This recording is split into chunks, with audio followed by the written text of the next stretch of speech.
Hi friends, welcome to competitive cracker. ഞാൻ സുഭാഷ്. നമ്മുടെ secretariat assistant എക്സാമിലെ പ്രധാനപ്പെട്ട ഒരു ടോപ്പിക്കാണ് IT.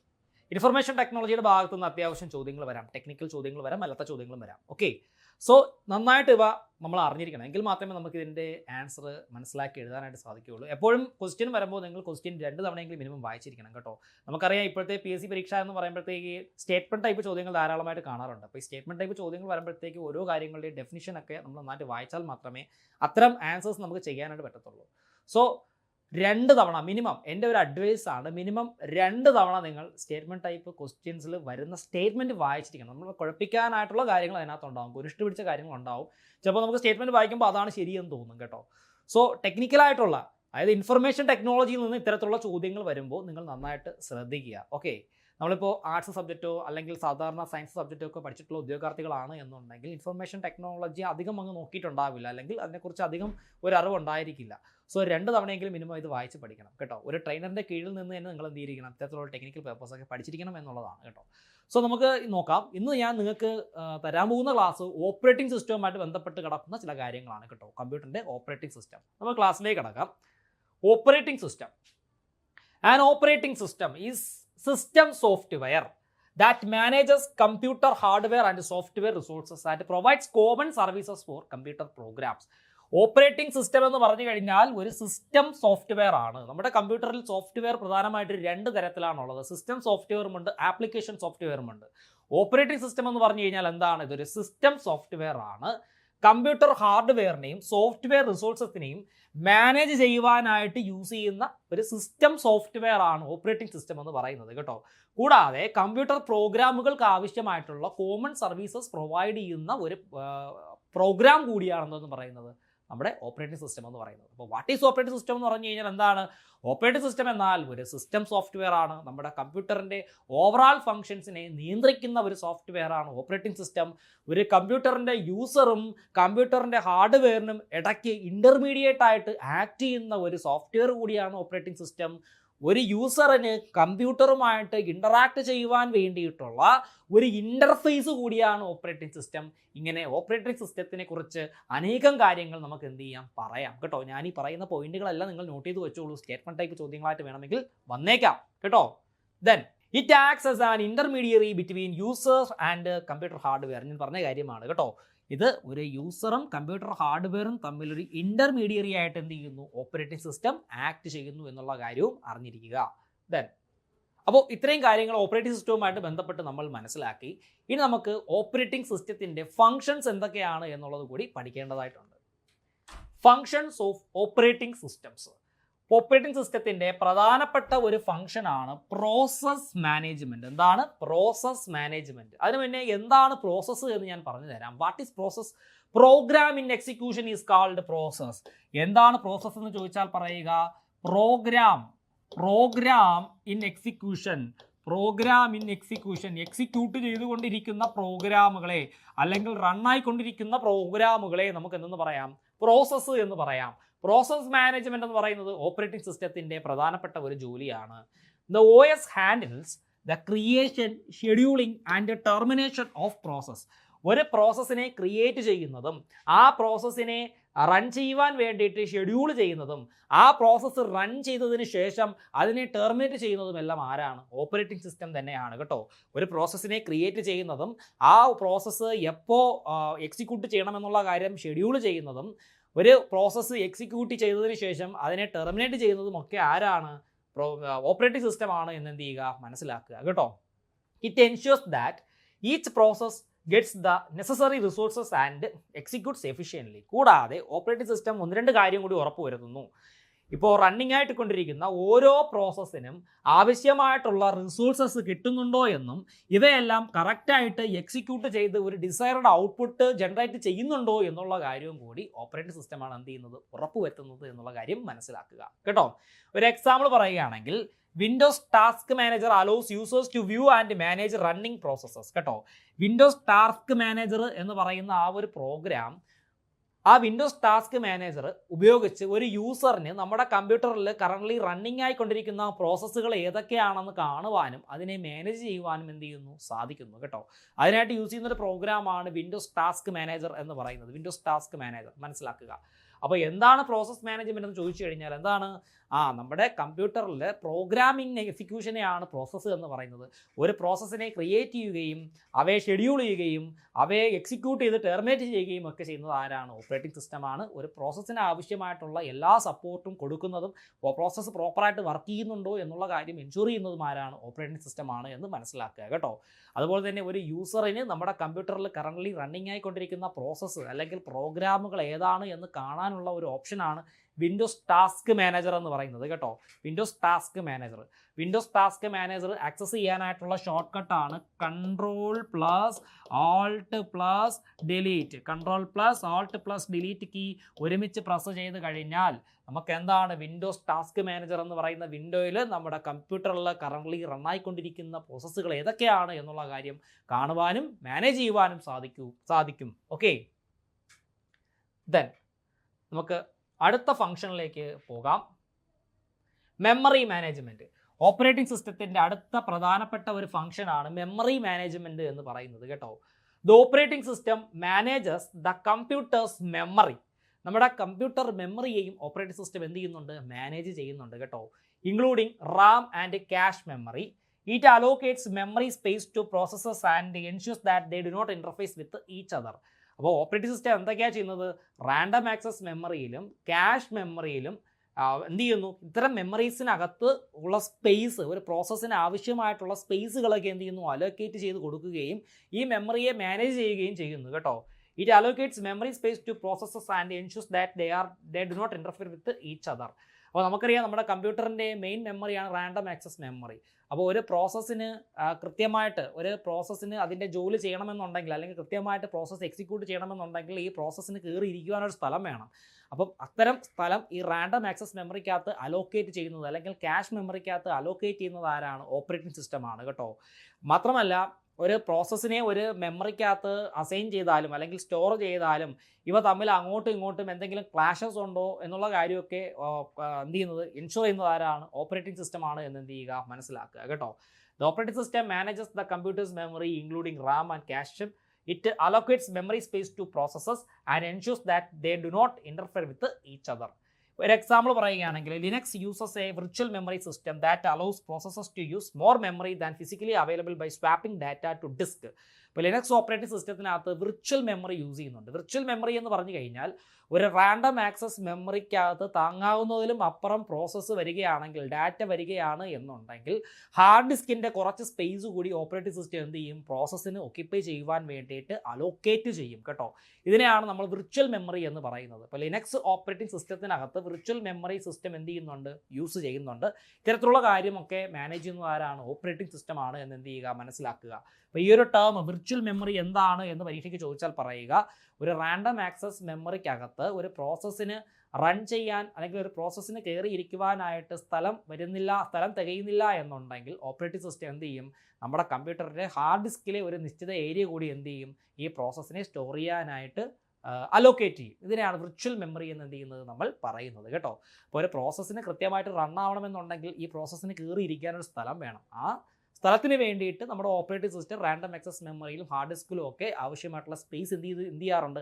അലോക്കേറ്റ് ചെയ്ത് കൊടുക്കാറുണ്ട് കേട്ടോ. ഇത്തരത്തിലുള്ള കാര്യങ്ങളെയൊക്കെയാണ് നമ്മൾ എന്തെന്ന് പറയുന്നത്? മെമ്മറി മാനേജ്മെൻറ്റ് എന്ന് പറയുന്നത്. സോ നന്നായിട്ട് മനസ്സിലാക്കുക. സിലബസിൽ എടുത്തു പറഞ്ഞിരിക്കുന്ന കാര്യമാണ് function of operating system. So അത്രയും പ്രാധാന്യം കൊടുത്ത് തന്നെ പഠിക്കുക. Okay, next file system management. The operating system manages files on storage devices including creating, reading, writing and deleting files. It also organizes files into directories for easy access. അതായത് നമ്മുടെ storage ഡിവൈസസിനകത്ത് ഫയൽസിനെ manage ചെയ്യുന്നതും ആരാണ്? Operating സിസ്റ്റമാണ്. അതായത് ഫയൽസിനെ create ചെയ്യുക, read ചെയ്യുക, right ചെയ്യുക, delete ചെയ്യുക, ഇത്തരത്തിലുള്ള കാര്യങ്ങളെല്ലാം ആരാണ് മാനേജ് ചെയ്യുന്നത്? ഓപ്പറേറ്റിംഗ് സിസ്റ്റമാണ് മാനേജ് ചെയ്യുന്നത് എന്നുള്ള കാര്യം മനസ്സിലാക്കുക കേട്ടോ. കൂടാതെ തന്നെ നമ്മുടെ ഹാർഡ് ഡിസ്കിനകത്തുള്ള ഡയറക്ടറീസിനുള്ളിൽ ഫയലുകളെ ഓർഗനൈസ് ചെയ്യുന്നതും ആരാണ്? ഓപ്പറേറ്റിംഗ് സിസ്റ്റമാണ് എന്ന് മനസ്സിലാക്കുക. നമ്മുടെ ഹാർഡ് ഡിസ്കിനകത്തുള്ള ഓരോരോ ബ്ലോക്കുകളെ അല്ലെങ്കിൽ ഓരോരോ സെഗ്മെൻറ്റുകളെ നമുക്ക് എന്തെന്ന് പറയാം, ഡയറക്ടറീസ് എന്ന് എന്ത് ചെയ്യാം പറയാം. ഓരോരോ ഡ്രൈവുകളെ നമുക്ക് ഡയറക്ടറീസ് എന്ന് എന്ത് ചെയ്യാം നമുക്ക് പറയാം കേട്ടോ. Local disk C, local disk D, അതേപോലെ തന്നെ local disk E, F, G, ഇതെല്ലാം വ്യത്യസ്ത ഡയറക്ടറികളാണ്. അതിനകത്ത് നമ്മൾ ക്രിയേറ്റ് ചെയ്യുന്ന ഫോൾഡറുകളെ സബ് ഡയറക്ടറീസ് എന്ന് എന്ത് ചെയ്യാം നമുക്ക് പറയാം. ഓക്കെ, ദെൻ ഒരു എക്സാമ്പിൾ പറയുന്നുണ്ട്. എൻ ടി എഫ് എസ് എന്ന് പറഞ്ഞു കഴിഞ്ഞാൽ new technology file system used in Windows supports large files and advanced data structures കേട്ടോ. അപ്പോൾ NTFS ഫയൽ സിസ്റ്റം എന്ന് പറയുമ്പോഴത്തേക്ക് വിൻഡോസ് ഓപ്പറേറ്റിംഗ് സിസ്റ്റത്തിനകത്ത് യൂസ് ചെയ്യുന്ന ഒരു ഫയൽ സിസ്റ്റമാണ്. ഇവിടെ ലാർജ് ഫയൽസും അതുപോലെ തന്നെ അഡ്വാൻസ്ഡ് ഡാറ്റ സ്ട്രക്ചേഴ്സിനെയൊക്കെ എന്ത് ചെയ്യുന്നുണ്ട്, സപ്പോർട്ട് ചെയ്യുന്നുണ്ട് എന്നുള്ള കാര്യം എന്ത് ചെയ്യുക, മനസ്സിലാക്കുക. അപ്പോൾ ഇതാണ് ഫയൽ സിസ്റ്റം മാനേജ്മെൻറ്റ് എന്ന് എന്ത് ചെയ്യുന്നത് പറയുന്നത്. നമുക്ക് അടുത്ത OS ഫംഗ്ഷനിലേക്ക് ചെല്ലാം. Device management. The OS controls and coordinates the use of hardware devices through drivers, allowing programs to communicate with the hardware without needing to know the details കേട്ടോ. അതായത് നമ്മുടെ കമ്പ്യൂട്ടറിൽ ഒരുപാട് ഹാർഡ്വെയർ ഡിവൈസസിനെ അറ്റാച്ച് ചെയ്തിട്ടുണ്ട് അല്ലേ. ഈ ഹാർഡ്വെയർ ഡിവൈസസ് എല്ലാം നമ്മുടെ ഓപ്പറേറ്റിംഗ് സിസ്റ്റവുമായിട്ട് കമ്മ്യൂണിക്കേറ്റ് ചെയ്താൽ മാത്രമേ എന്ത് ചെയ്യുകയുള്ളൂ, വർക്ക് ചെയ്യുകയുള്ളൂ. അല്ലാത്ത പക്ഷം അത് വർക്ക് ചെയ്യില്ല. അപ്പോൾ ഈ ഹാർഡ്വെയർ ഡിവൈസസിന് നമ്മുടെ കമ്പ്യൂട്ടറുമായിട്ട് അല്ലെങ്കിൽ നമ്മുടെ ഓപ്പറേറ്റിംഗ് സിസ്റ്റവുമായിട്ട് കമ്മ്യൂണിക്കേറ്റ് ചെയ്യുവാൻ വേണ്ടിയിട്ടുള്ള സ്പെഷ്യലൈസ്ഡ് സോഫ്റ്റ്വെയർ പ്രോഗ്രാമുകളെയാണ് ഡിവൈസ് ഡ്രൈവേഴ്സ് എന്ന് എന്ത് ചെയ്യുന്നത് പറയുന്നത് കേട്ടോ. ഇന്ന് ഇറങ്ങുന്ന എല്ലാ ഓപ്പറേറ്റിംഗ് സിസ്റ്റത്തിനകത്തും ഇൻബിൽട്ട് ആയിട്ട് തന്നെ ഡ്രൈവേഴ്സ് ഉണ്ടാകും, ഡിവൈസ് ഡ്രൈവിംഗ് സോഫ്റ്റ്വെയർസ് ഉണ്ടാകും. അപ്പോൾ ഇത്തരത്തിലുള്ള ഡിവൈസ് ഡ്രൈവേഴ്സിനെയൊക്കെ പ്രൊവൈഡ് ചെയ്യുന്നത് ആരാണ്, ഓപ്പറേറ്റിംഗ് സിസ്റ്റമാണ്. മാത്രമല്ല ഇവയെല്ലാം കൺട്രോൾ ആൻഡ് കോർഡിനേറ്റ് ചെയ്യുന്നതും ആരാണ്, ഓപ്പറേറ്റിംഗ് സിസ്റ്റമാണ് എന്ന് എന്ത് ചെയ്യുക, മനസ്സിലാക്കുക. ഓപ്പറേറ്റിംഗ് സിസ്റ്റത്തിൻ്റെ കൂടെ ഇൻ്റഗ്രേറ്റ് ചെയ്ത് വെച്ചിരിക്കുന്ന ഡിവൈസ് ഡ്രൈവേഴ്സ് ഒരു ഹാർഡ്വെയറും അതുപോലെ തന്നെ കമ്പ്യൂട്ടറിൻ്റെ ഓപ്പറേറ്റിംഗ് സിസ്റ്റവുമായിട്ടുള്ള ഇൻട്രാക്ഷനിൽ ഒരു മീഡിയേറ്ററായിട്ട് അല്ലെങ്കിൽ ഒരു ട്രാൻസ്ലേറ്ററായിട്ടാണ് എന്ത് ചെയ്യുന്നത്, വർക്ക് ചെയ്യുന്നത് കേട്ടോ. ഇപ്പോൾ കീബോർഡ്, മൗസ്, സ്കാനർ, പ്രിൻ്റർ, ഇങ്ങനെ കുറേ ഡിവൈസസ് നമ്മുടെ കമ്പ്യൂട്ടറിൽ അറ്റാച്ച് ചെയ്യും. ഈ ഡിവൈസിനെല്ലാം നമ്മുടെ ഓപ്പറേറ്റിംഗ് സിസ്റ്റവുമായിട്ട് കമ്മ്യൂണിക്കേറ്റ് ചെയ്യണമെന്നുണ്ടെങ്കിൽ ഇവരുടെ രണ്ടുപേരുടെ ഇടയ്ക്ക് ഒരു ഡിവൈസ് ഡ്രൈവിംഗ് സോഫ്റ്റ്വെയർ വേണം, അല്ലെങ്കിൽ ഡിവൈസ് ഡ്രൈവറുകൾ വേണം. അപ്പോൾ ഈ ഡ്രൈവറുകളെല്ലാം പ്രൊവൈഡ് ചെയ്യുന്നതും ഇവരെ മാനേജ് ചെയ്യുന്നതും കൺട്രോൾ ചെയ്യുന്നതും ഒക്കെ ആരാണ്, ഓപ്പറേറ്റിംഗ് സിസ്റ്റമാണ്. എങ്കിൽ മാത്രമേ ഈ അറ്റാച്ച് ചെയ്ത് വെച്ചിരിക്കുന്ന ഹാർഡ്വെയർ ഡിവൈസസും കമ്പ്യൂട്ടറിൻ്റെ സിസ്റ്റം സോഫ്റ്റ്വെയർ ആയ ഓപ്പറേറ്റിംഗ് സിസ്റ്റവുമായിട്ട് പ്രോപ്പർ ഇൻട്രാക്ഷൻ നടക്കുകയുള്ളൂ കേട്ടോ. എങ്കിൽ മാത്രമേ അത് വർക്ക് ചെയ്യുകയുള്ളൂ എന്നുള്ള കാര്യവും മനസ്സിലാക്കുക. ഓക്കെ, അപ്പോൾ the OS controls and coordinates the use of hardware devices through drivers, allowing programs to communicate with the hardware without needing to know the details. For example പറയുകയാണെങ്കിൽ printer driver in Windows allows applications to send printer jobs to printers seamlessly. അപ്പോൾ നമുക്കൊരു printer ഒരു കമ്പ്യൂട്ടറിൽ connect ചെയ്തിരിക്കുകയാണ്. അപ്പോൾ നമ്മൾ അതിനകത്ത് ആ ഒരു പ്രിൻ്ററിലേക്ക് പ്രിൻ്റ് വിട്ട് കഴിഞ്ഞാൽ ആ പ്രിൻ്റർ കൃത്യമായിട്ട് പ്രിൻ്റ് അടിച്ച് നമുക്ക് പുറത്തേക്ക് തരണമെന്നുണ്ടെങ്കിൽ ഈ പ്രിൻ്ററിനും ഈ കമ്പ്യൂട്ടറിൻ്റെ ഓപ്പറേറ്റിംഗ് സിസ്റ്റത്തിനും ഇടയ്ക്ക് ഒരു ഡിവൈസ് ഡ്രൈവർ സോഫ്റ്റ്വെയർ വേണം. എങ്കിൽ മാത്രമേ പ്രിൻ്ററിൽ നിന്നുള്ള കമ്മ്യൂണിക്കേഷൻ ഓപ്പറേറ്റിംഗ് സിസ്റ്റത്തിനും ഓപ്പറേറ്റിംഗ് സിസ്റ്റത്തിൽ നിന്നുള്ള കമ്മ്യൂണിക്കേഷൻ പ്രിൻ്ററിന് എന്ത് ചെയ്യുകയുള്ളൂ, മനസ്സിലാവുകയുള്ളൂ കേട്ടോ. ഇത്തരത്തിലുള്ള കാര്യങ്ങളെല്ലാം കോർഡിനേറ്റ് ചെയ്യുന്നതും കൺട്രോൾ ചെയ്യുന്നതും ഓപ്പറേറ്റിംഗ് സിസ്റ്റമാണ്. ദെൻ നെക്സ്റ്റ് നമ്മൾ പഠിക്കുന്നത് security management. The OS enforces security policies to protect data and resources from unauthorized access. This includes user authentication and access control. അപ്പോൾ സെക്യൂരിറ്റി മാനേജ്മെൻറ്റ് എന്ന് പറഞ്ഞു കഴിഞ്ഞാൽ അൺഓതറൈസ്ഡ് ആയിട്ട് നമ്മുടെ കമ്പ്യൂട്ടർ ആരും ആക്സസ് ചെയ്യാനായിട്ട് പാടുള്ളതല്ല. നമ്മുടെ കമ്പ്യൂട്ടറിനെ ആക്സസ് ചെയ്ത് ഡാറ്റാസ് ഒന്നും മാൽഫങ്ഷൻ ആക്കുവാനോ അല്ലെങ്കിൽ ഡാറ്റാസ് ഒന്നും ആക്സസ് ചെയ്യുവാനോ പാടുള്ളതല്ല. അപ്പോൾ അത്തരം കാര്യങ്ങളൊക്കെ അത്തരം കാര്യങ്ങളിൽ നിന്നെല്ലാം ഓപ്പറേറ്റിംഗ് സിസ്റ്റം നമ്മളെ എന്ത് ചെയ്യുന്നുണ്ട്, പ്രൊട്ടക്റ്റ് ചെയ്യുന്നുണ്ട് കേട്ടോ. The OS enforces security policies to protect data and resources from unauthorized access. This includes user authentication and access control. അപ്പോൾ ഓപ്പറേറ്റിംഗ് സിസ്റ്റം യൂസ് ചെയ്തുകൊണ്ട് നമുക്ക് എന്ത് ചെയ്യാൻ പറ്റും, ഒരു ഓതൻറ്റിക്കേഷൻ സെറ്റ് ചെയ്തിടാനായിട്ട് പറ്റും, അല്ലെങ്കിൽ ഒരു യൂസർ ID, ഒരു പാസ്വേഡ്, ഇങ്ങനെയുള്ള കാര്യങ്ങളൊക്കെ സെറ്റ് ചെയ്തുകൊണ്ട് നമ്മുടെ കമ്പ്യൂട്ടറിനെ പ്രൊട്ടക്റ്റ് ചെയ്യാനായിട്ട് സാധിക്കും. സോ ഒരു തേർഡ് പാർട്ടിക്ക് വന്ന് നമ്മുടെ കമ്പ്യൂട്ടറിനെ ആക്സസ് ചെയ്ത് ഡാറ്റാസ് ഒന്നും എടുത്തുകൊണ്ട് പോകാനായിട്ട് സാധിക്കില്ല കേട്ടോ. ദെൻ എക്സാമ്പിൾ എന്ന് പറഞ്ഞു കഴിഞ്ഞാൽ മാക് OS എന്ന് പറഞ്ഞാൽ മാക്കിൻടോഷ് ഓപ്പറേറ്റിംഗ് സിസ്റ്റം കേട്ടോ. ആപ്പിൾ കമ്പ്യൂട്ടേഴ്സിൻ്റെ ഒരു OS ആണ് മാക് OS എന്ന് പറയുന്നത്. Uses a combination of user accounts and permissions to restrict access to files and applications. അപ്പോൾ ഈ മാക് OS കുറേ യൂസർ അക്കൗണ്ടുകളെ എന്ത് ചെയ്യുന്നുണ്ട്, യൂസ് ചെയ്യുന്നുണ്ട്. അല്ലെങ്കിൽ മാക് OSൽ കുറേ യൂസർ അക്കൗണ്ടുകൾ നമുക്ക് എന്ത് ചെയ്യാൻ പറ്റും, ക്രിയേറ്റ് ചെയ്ത് യൂസ് ചെയ്യാനായിട്ട് പറ്റും. പക്ഷേ and permissions to restrict access to files and applications. പക്ഷേ ഫയൽസും ആപ്ലിക്കേഷൻസും ഒക്കെ ആക്സസ് ചെയ്യാനായിട്ടുള്ള പെർമിഷൻ റെസ്ട്രിക്റ്റ് ചെയ്ത് വെച്ചിട്ടുണ്ടാവും കേട്ടോ. അപ്പോൾ നമുക്കിപ്പോൾ ഒരു കമ്പ്യൂട്ടറിൽ തന്നെ ഇപ്പം ഒരു വിൻഡോസ് ഓപ്പറേറ്റിംഗ് സിസ്റ്റം ഇൻസ്റ്റാൾ ചെയ്ത് വെച്ചിരിക്കുന്ന കമ്പ്യൂട്ടറിൽ തന്നെ മൾട്ടിപ്പിൾ യൂസർ അക്കൗണ്ടുകൾ നമുക്ക് ക്രിയേറ്റ് ചെയ്യാം. പക്ഷേ ഈ ഓരോ യൂസർ അക്കൗണ്ടുകൾക്കകത്തും കിടക്കുന്ന ഫയലുകൾ നമുക്ക് അങ്ങോട്ടും ഇങ്ങോട്ടും ഷെയർ ചെയ്യാനായിട്ട് പറ്റത്തില്ല. അപ്പോൾ ഞാനിപ്പോൾ എൻ്റെ കമ്പ്യൂട്ടറിനകത്ത് 2 അക്കൗണ്ട് ഉണ്ടെന്ന് വിചാരിക്കുക. അഡ്മിനിസ്ട്രേറ്റർ എന്ന് പറയുന്ന ഒരു അക്കൗണ്ടും ഉണ്ട്, ഗസ്റ്റ് എന്ന് പറയുന്ന ഒരു അക്കൗണ്ടും ഉണ്ട്. ഇപ്പോൾ ഗസ്റ്റിനകത്ത് കയറി നിന്ന് കഴിഞ്ഞാൽ, ഗസ്റ്റ് എന്ന് പറയുന്ന യൂസർ അക്കൗണ്ടിൽ ഞാൻ പാസ്വേഡ് കൊടുത്ത് കയറി കഴിഞ്ഞാൽ അഡ്മിനിസ്ട്രേറ്ററിനകത്ത് കിടക്കുന്ന ഡാറ്റാസ് ഒന്നും എനിക്ക് ആക്സസ് ചെയ്യാനായിട്ട് സാധിക്കത്തില്ല. ഇത്തരത്തിലുള്ള സെക്യൂരിറ്റീസും കൂടി എന്ത് ചെയ്യുന്നുണ്ട്, ഓപ്പറേറ്റിംഗ് സിസ്റ്റം പ്രൊവൈഡ് ചെയ്യുന്നുണ്ട്. അല്ലെങ്കിൽ തന്നെ നോർമലി ഒരു കമ്പ്യൂട്ടറിനെ നമുക്ക് പ്രൊട്ടക്റ്റ് ചെയ്യാനായിട്ട് ചെയ്യാൻ കഴിയുന്ന ഫസ്റ്റ് കാര്യമാണ് ഒരു പാസ്വേഡ് കൊടുത്ത് എന്ത് ചെയ്യുക, നമ്മുടെ കമ്പ്യൂട്ടറിനെ സേഫ് ആക്കുക അല്ലെങ്കിൽ ഓതൻറ്റിക്കേറ്റ് ചെയ്യുക എന്നുള്ളത് കേട്ടോ. നെക്സ്റ്റ് നമുക്ക് പഠിക്കേണ്ടത് യൂസർ ഇൻ്റർഫേസ്. ഇത് വളരെ പ്രധാനപ്പെട്ട ഒരു ടോപ്പിക്കാണ്. ഞാൻ പറഞ്ഞല്ലോ, ഒരു കമ്പ്യൂട്ടറിൻ്റെ യൂസറും കമ്പ്യൂട്ടറും തമ്മിൽ ഇൻ്ററാക്ട് ചെയ്യാനായിട്ട് ഉപയോഗിക്കുന്ന ഒരു പ്രധാനപ്പെട്ട ഇൻ്റർഫേസ് ആണ് ഓപ്പറേറ്റിംഗ് സിസ്റ്റം. ഓപ്പറേറ്റിംഗ് സിസ്റ്റം അല്ലെങ്കിൽ ഒരു കമ്പ്യൂട്ടറിൻ്റെ സ്ക്രീനിൽ നമ്മൾ കാണുന്ന വിവിധ കമാൻഡുകൾ എക്സിക്യൂട്ട് ചെയ്തുകൊണ്ടാണ് എന്ത് ചെയ്യുന്നത്, കമ്പ്യൂട്ടറിൻ്റെ ഹാർഡ്വെയറുമായിട്ട് ഒരു യൂസർ, കമ്പ്യൂട്ടർ ഉപയോഗിക്കുന്ന ആൾ ആശയവിനിമയം നടത്തുന്നത്. ആ ഒരു ഇൻ്റർഫേസ് പ്രൊവൈഡ് ചെയ്യുന്നത് ഓപ്പറേറ്റിംഗ് സിസ്റ്റമാണ് കേട്ടോ. The OS provides a user interface. User ഇൻ്റർഫേസിനെ ഷോർട്ട് ഫോമിൽ നമുക്ക് UI എന്ന് പറയാം. That allows users to interact with the computer. This can be graphical user interface or command line based interface. അപ്പോൾ ഒരു യൂസർ കമ്പ്യൂട്ടറുമായിട്ട് ഇൻറ്ററാക്ട് ചെയ്യുന്ന ഒരു പ്രധാനപ്പെട്ട ഒരു ഏരിയ ആണ് ഇൻ്റർഫേസ് എന്ന് പറയുന്നത്. പ്രധാനമായിട്ട് 2 തരത്തിലുള്ള ഇൻ്റർഫേസ് ആണുള്ളത്. GUI എന്ന് പറഞ്ഞാൽ ഗ്രാഫിക്കൽ യൂസർ ഇൻ്റർഫേസ്. എന്താണ് graphical user interface? Graphical user interface.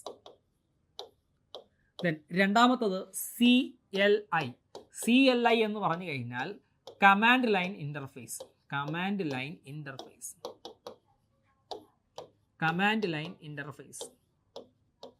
Okay, graphical user ഇൻ്റർഫേസും ഉണ്ട്, അതുപോലെ തന്നെ കമാൻഡ് ലൈൻ ഇൻ്റർഫേസും ഉണ്ട്. ഇവിടെ ഗ്രാഫിക്കൽ യൂസർ ഇൻ്റർഫേസ് എന്ന് പറഞ്ഞു കഴിഞ്ഞാൽ ഒരു ഗ്രാഫിക്കൽ ഒബ്ജക്റ്റ് അല്ലെങ്കിൽ ഒരു ഐക്കണിലോ ഒരു ഇമാജിനൽ റെപ്രസെൻറ്റേഷനിലോ ക്ലിക്ക് ചെയ്തുകൊണ്ട് ഒരു കമാൻഡ് നമുക്ക് എക്സിക്യൂട്ട് ചെയ്യാൻ സാധിക്കും എന്നുണ്ടെങ്കിൽ, അല്ലെങ്കിൽ ഒരു ഓപ്പറേഷൻ പെർഫോം ചെയ്യാൻ സാധിക്കുമെന്നുണ്ടെങ്കിൽ അതിനെ നമുക്ക് ഗ്രാഫിക്കൽ യൂസർ ഇൻ്റർഫേസ് അല്ലെങ്കിൽ GUI എന്ന് പറയാം കേട്ടോ. ഒരു ഗ്രാഫിക്കൽ ഒബ്ജക്റ്റ് അല്ലെങ്കിൽ ഒരു ഐക്കൺ അല്ലെങ്കിൽ ഒരു ഇമാജിനൽ റെപ്രസെൻറ്റേഷനിൽ ക്ലിക്ക് ചെയ്തുകൊണ്ട് ഒരു ഓപ്പറേഷൻ നമുക്ക് പെർഫോം ചെയ്യാൻ സാധിക്കുമെന്നുണ്ടെങ്കിൽ അതിനെ GUI എന്ന് പറയാം. നമ്മളിന്ന് യൂസ് ചെയ്യുന്ന എല്ലാ ഓപ്പറേറ്റിംഗ് സിസ്റ്റംസും GUI ബേസ്ഡ് ആണ്. അത് വിൻഡോസ് ആയിക്കൊള്ളട്ടെ, ആൻഡ്രോയിഡ് ആയിക്കൊള്ളട്ടെ, എല്ലാ ഓപ്പറേറ്റിംഗ് സിസ്റ്റവും എന്താണ്, GUI ബേസ്ഡ് ആണ്. നമ്മൾ പ്രോഗ്രാംസ് ഒന്നും ടൈപ്പ് ചെയ്തല്ല ഒരു ഓപ്പറേഷൻ എക്സിക്യൂട്ട് ചെയ്യുന്നത്. എനിക്കിപ്പോൾ നമ്മുടെ കമ്പ്യൂട്ടറിൽ ഇപ്പോൾ ഒരു ഉദാഹരണം പറയുകയാണെങ്കിൽ ദിസ് PC എന്ന് പറയുന്ന ആ ഒരു ഫോൾഡർ എനിക്ക് ഓപ്പൺ ചെയ്യണമെന്നുണ്ടെങ്കിൽ, അല്ലെങ്കിൽ ആ ഒരു ഐക്കൺ ഓപ്പൺ ചെയ്യണമെന്നുണ്ടെങ്കിൽ ആ ദിസ് PC എന്ന് പറയുന്ന ആ പടത്തിൽ ഞാൻ മൗസ് ഉപയോഗിച്ച് ക്ലിക്ക് ചെയ്താൽ മതി. ക്ലിക്ക് ചെയ്ത് കഴിഞ്ഞാൽ എന്താണ്, എനിക്ക് ഒരു വിൻഡോ ഓപ്പണായി വരും. അതിനകത്ത് എനിക്ക് വിവിധ ഓപ്പറേഷൻസ് എന്ത് ചെയ്യാം, ഈ GUI ഉപയോഗിച്ച് തന്നെ എന്ത് ചെയ്യാൻ എനിക്ക് ചെയ്യാനായിട്ട് സാധിക്കും. ഇനി കമാൻഡ് ലൈൻ ഇൻ്റർഫേസ് എന്ന് പറഞ്ഞു കഴിഞ്ഞാൽ കമ്പ്യൂട്ടറിനകത്ത് ഉള്ള ഓരോ ഓപ്പറേഷന് വേണ്ടിയിട്ടും എല്ലാ കമാൻഡുകളും കാണാതെ പഠിച്ച് കുത്തിയിരുന്ന് ടൈപ്പ് ചെയ്ത് കൊടുത്ത് എക്സിക്യൂട്ട് ചെയ്യേണ്ടതായിട്ട് വരും. അതിൻ്റെ ഒരു ബെസ്റ്റ് എക്സാമ്പിളാണ് MS-DOS, Microsoft disk operating system. MS-DOS എന്ന് പറഞ്ഞു കഴിഞ്ഞാൽ ഒരു കമാൻഡ് ലൈൻ ഇൻ്റർഫേസ് ഓപ്പറേറ്റിംഗ് സിസ്റ്റമാണ് കേട്ടോ. ഓരോ കാര്യങ്ങൾക്കും നമ്മൾ യൂസർ എന്ത് ചെയ്യേണ്ടതായിട്ടുണ്ട്, ആ പ്രോഗ്രാമിംഗ് കമാൻഡ് കാണാതെ പഠിച്ച് കുത്തിയിരുന്ന് ടൈപ്പ് ചെയ്ത് കൊടുത്താൽ മാത്രമേ നമുക്കൊരു ഫയൽ ക്രിയേറ്റ് ചെയ്യുവാനും ഒരു ഫയൽ ഡിലീറ്റ് ചെയ്യുവാനും ഒരു ഫോൾഡർ ക്രിയേറ്റ് ചെയ്യുവാനും ഡിലീറ്റ് ചെയ്യുവാനും ഇങ്ങനത്തുള്ള എല്ലാ കാര്യങ്ങളും ചെയ്യാനായിട്ട് സാധിക്കത്തുള്ളൂ. അതിനെ കമാൻഡ് ലൈൻ ഇൻ്റർഫേസ് എന്ന് എന്ത് ചെയ്യാം നമുക്ക് പറയാം കേട്ടോ. നമ്മുടെ മൈക്രോസോഫ്റ്റ് കോർപ്പറേഷൻ്റെ വിൻഡോസ് ഓപ്പറേറ്റിംഗ് സിസ്റ്റമാണ് GUIയിൽ വലിയൊരു വിപ്ലവം കൊണ്ടുവന്നത്. അതുകൊണ്ടാണ് വിൻഡോസ് ഇത്രയും യൂസർ ഫ്രണ്ട്ലി ആയത്. ഓക്കെ, പഴയ കാലഘട്ടങ്ങളിലൊക്കെ ഒരു പ്രോഗ്രാം ബേസ് ഉണ്ടെങ്കിൽ മാത്രമേ നമുക്കൊരു കമ്പ്യൂട്ടർ യൂസ് ചെയ്യാൻ കഴിയുമായിരുന്നുള്ളൂ. സാധാരണക്കാർക്ക് പെട്ടെന്ന് കമ്പ്യൂട്ടർ യൂസ് ചെയ്യാൻ കഴിയുമായിരുന്നില്ല. കാരണം എന്താണ്, ഒരു പ്രോഗ്രാമറിനാണ് കൂടുതൽ ഫ്ലെക്സിബിൾ ആയിട്ട് ഉണ്ടായിരുന്നത്. സാധാരണക്കാരന് ഈ കമാൻഡുകളെല്ലാം പഠിച്ചെടുക്കാനായിട്ട് ബുദ്ധിമുട്ടുള്ളത് കൊണ്ട് അവരെന്ത് ചെയ്തിരുന്നില്ല, ഉപയോഗിച്ചിരുന്നില്ല. ഈ ഗ്രാഫിക്കൽ യൂസർ ഇൻ്റർഫേസ് എന്ന് പറയുന്ന ടെക്നോളജി വന്നതോടുകൂടിയാണ് കമ്പ്യൂട്ടർ കൂടുതൽ പോപ്പുലറായി തുടങ്ങിയത് എന്ന് വേണമെങ്കിൽ നമുക്ക് പറയാം കേട്ടോ. സോ 2 തരത്തിലുള്ള ഇൻ്റർഫേസ് ആണുള്ളത്. ഒരു കമ്പ്യൂട്ടറുമായിട്ട് ഒരു യൂസറിന് ഇൻട്രാക്ട് ചെയ്യാനായിട്ടുള്ള ഒരു ഏരിയ ആണ് യൂസർ ഇൻ്റർഫേസ് എന്ന് പറയുന്നത്. അത് 2 തരത്തിലാണുള്ളത്. ഗ്രാഫിക്കൽ യൂസർ ഇൻ്റർഫേസും ഉണ്ട്, കമാൻഡ് ലൈൻ ഇൻ്റർഫേസും ഉണ്ട്. ദെൻ ഇവിടെ ഒരു എക്സാമ്പിൾ പറയുന്നുണ്ട്. Windows provides a graphical user interface with a desktop environment, while Linux offers both GUIs like GNOME and CLI tools കേട്ടോ. അപ്പോൾ വിൻഡോസ് എന്ന് പറയുമ്പോഴത്തേക്ക് Windows operating system graphical user interface ഉപയോഗിച്ചിട്ടാണ് ഒരു യൂസറുമായിട്ട് ഇൻട്രാക്ട് ചെയ്യുന്നത്. എന്നാൽ ലിനക്സിൽ ഗ്രാഫിക്കൽ യൂസർ ഇൻ്റർഫേസും അതേപോലെ തന്നെ കമാൻഡ് ലൈൻ ഇൻ്റർഫേസും എന്ത് ചെയ്യുന്നുണ്ട്, യൂസ് ചെയ്യുന്നുണ്ട് കേട്ടോ. ലിനക്സിനകത്ത് വെച്ചാൽ നമുക്ക് രണ്ട് രീതിയിലും എന്ത് ചെയ്യാൻ പറ്റും, ലിനക്സ് OSനെ നമുക്ക് യൂസ് ചെയ്യാനായിട്ട് പറ്റും. കമാൻഡ് ലൈൻ ഇൻ്റർഫേസ് കമാൻഡ്സ് കൊടുത്തും നമുക്ക് ഓരോരോ ഓപ്പറേഷൻസ് എക്സിക്യൂട്ട് ചെയ്യാനായിട്ട് സാധിക്കും. അല്ലെങ്കിൽ ഒരു ഇമാജിനൽ റെപ്രസെൻറ്റേഷനിൽ ക്ലിക്ക് ചെയ്തുകൊണ്ട് നമുക്ക് എന്ത് ചെയ്യാൻ പറ്റും, വ്യത്യസ്ത ഓപ്പറേഷൻസ് മാനേജ് ചെയ്യാനായിട്ട് സാധിക്കുന്നുണ്ട്. Okay, next network management. The operating system manages network connections and protocols. Operating system network കണക്ഷൻസിനെയും പ്രോട്ടോകോൾസിനെയും എന്ത് ചെയ്യുന്നുണ്ട്, മാനേജ് ചെയ്യുന്നുണ്ട് കേട്ടോ. Enabling communication between computers over a network. അപ്പോൾ ഒരു നെറ്റ്വർക്കിനകത്ത് കമ്പ്യൂട്ടേഴ്സ് തമ്മിലുള്ള കമ്മ്യൂണിക്കേഷൻ എനാബിൾ ചെയ്യുവാൻ വേണ്ടിയിട്ടുള്ള ടെക്നോളജിയും ഒരു ഓപ്പറേറ്റിംഗ് സിസ്റ്റം എന്ത് ചെയ്യുന്നുണ്ട്, പ്രൊവൈഡ് ചെയ്യുന്നുണ്ട് കേട്ടോ. എക്സാമ്പിൾ പറയുകയാണെങ്കിൽ the TCP/IP stack in various operating systems facilitates internet connectivity and data exchange. അപ്പോൾ നമ്മുടെ ഓപ്പറേറ്റിംഗ് സിസ്റ്റത്തിനകത്ത് അവൈലബിൾ ആയിട്ടുള്ള ട്രാൻസ്മിഷൻ കൺട്രോൾ പ്രോട്ടോക്കോൾ അല്ലെങ്കിൽ ഇൻ്റർനെറ്റ് പ്രോട്ടോക്കോൾ സ്റ്റാക്കുകൾ എന്ത് ചെയ്യുകയാണ്, ഇൻ്റർനെറ്റ് കണക്ടിവിറ്റി അല്ലെങ്കിൽ ഡാറ്റ എക്സ്ചേഞ്ച് പോലുള്ള കാര്യങ്ങൾക്ക് നമ്മുടെ കമ്പ്യൂട്ടറുകളെ എന്ത് ചെയ്യുന്നുണ്ട്, അല്ലെങ്കിൽ നെറ്റ്വർക്കിനെ സഹായിക്കുന്നുണ്ട് എന്ന് എന്ത് ചെയ്യാം, നമുക്ക് മനസ്സിലാക്കാം കേട്ടോ. അപ്പോൾ നെറ്റ്വർക്ക് മാനേജ്മെൻറ്റും ഓപ്പറേറ്റിംഗ് സിസ്റ്റത്തിൻ്റെ പ്രധാനപ്പെട്ട ഒരു ഫംഗ്ഷനാണ് കേട്ടോ.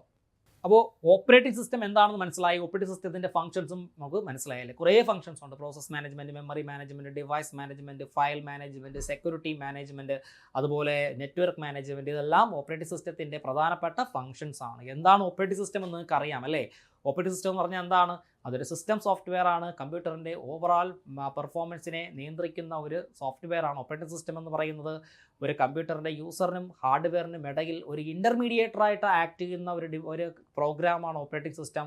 ഒരു യൂസറും കമ്പ്യൂട്ടർ ഹാർഡ്വെയറും തമ്മിൽ നടക്കുന്ന ഇൻ്ററാക്ഷന് സഹായിക്കുന്ന ഒരു ഇൻ്റർഫേസ് കൂടിയാണ് ഓപ്പറേറ്റിംഗ് സിസ്റ്റം എന്നൊക്കെ നമ്മൾ പഠിച്ചു. ഇൻ്റർഫേസ് രണ്ട് തരത്തിലുണ്ട്, കമാൻഡ് ലൈൻ ഇൻ്റർഫേസും ഉണ്ട്, ഗ്രാഫിക്കൽ യൂസർ ഇൻ്റർഫേസും ഉണ്ട്. ഇത്തരം കാര്യങ്ങളൊക്കെ വൃത്തിയായിട്ട് പഠിക്കുക.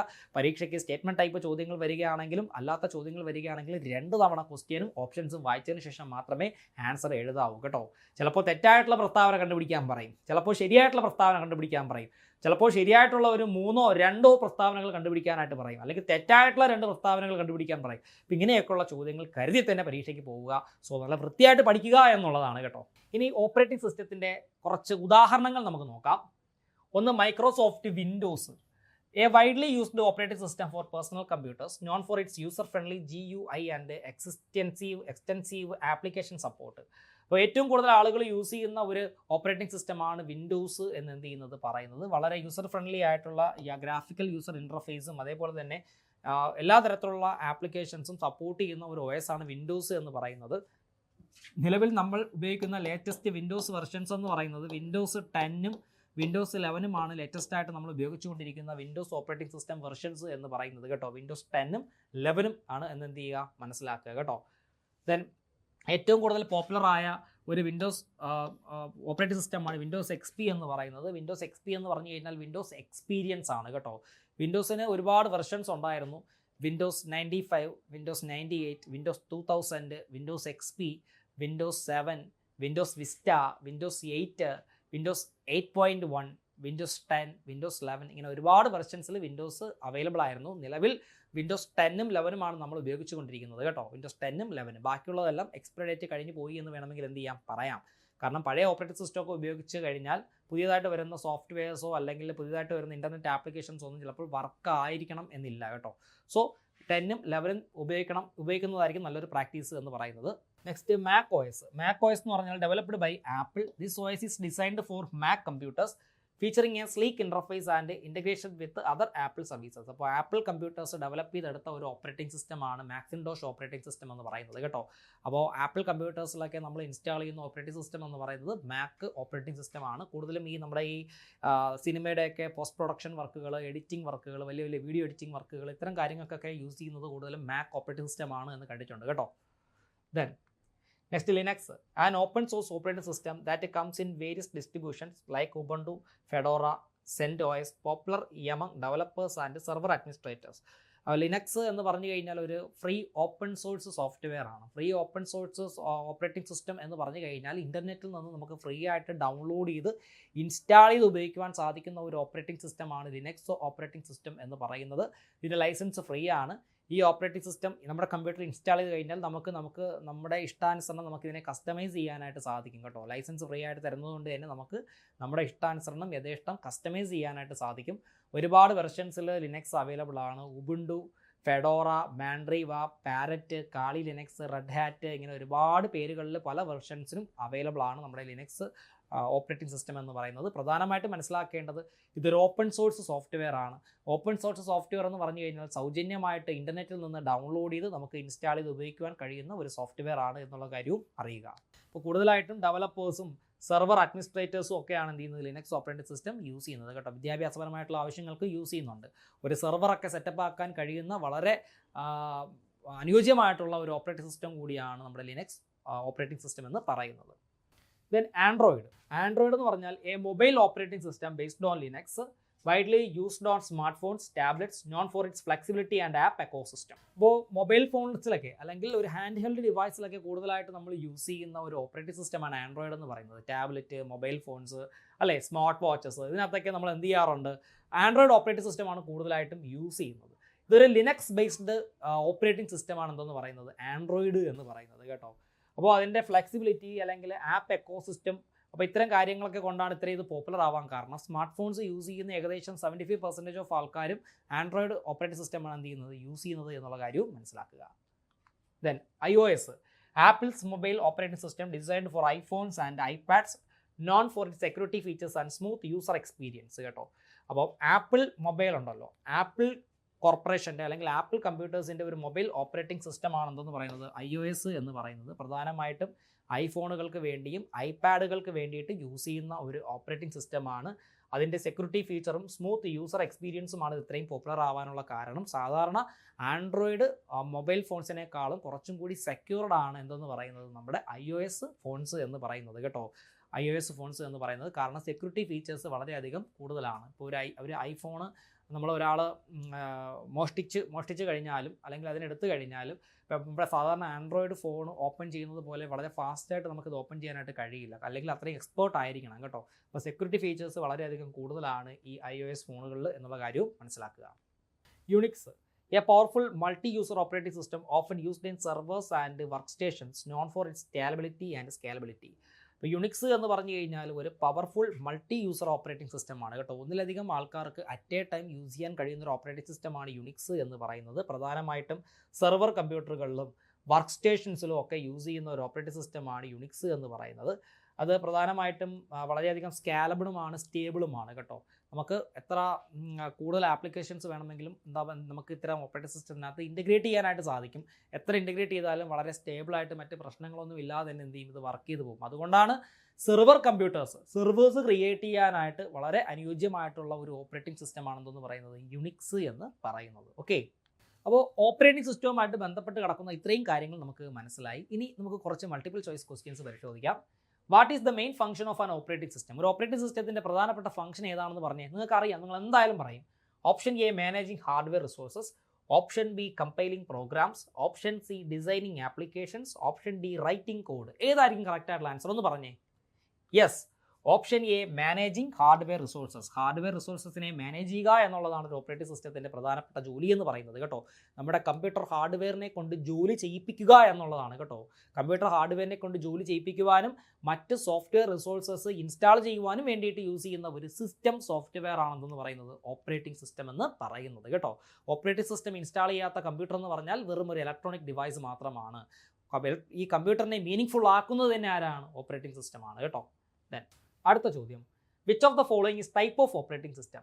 ഈ ചുവടെ തന്നിരിക്കുന്നവയിൽ ഏതൊക്കെയാണ് ടൈപ്പ് ഓഫ് ഓപ്പറേറ്റിംഗ് സിസ്റ്റത്തിന്റെ പരിധിയിൽ പെടുന്നത്?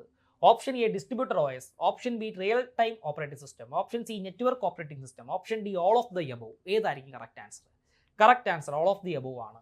ഈ മുകളിൽ പറഞ്ഞിരിക്കുന്ന ഡിസ്ട്രിബ്യൂട്ടർ ഓപ്പറേറ്റിംഗ് സിസ്റ്റവും റിയൽ ടൈം ഓപ്പറേറ്റിംഗ് സിസ്റ്റവും നെറ്റ്വർക്ക് ഓപ്പറേറ്റിംഗ് സിസ്റ്റവും എല്ലാം ടൈപ്പ് ഓഫ് ഓപ്പറേറ്റിംഗ് സിസ്റ്റം തന്നെയാണ് കേട്ടോ.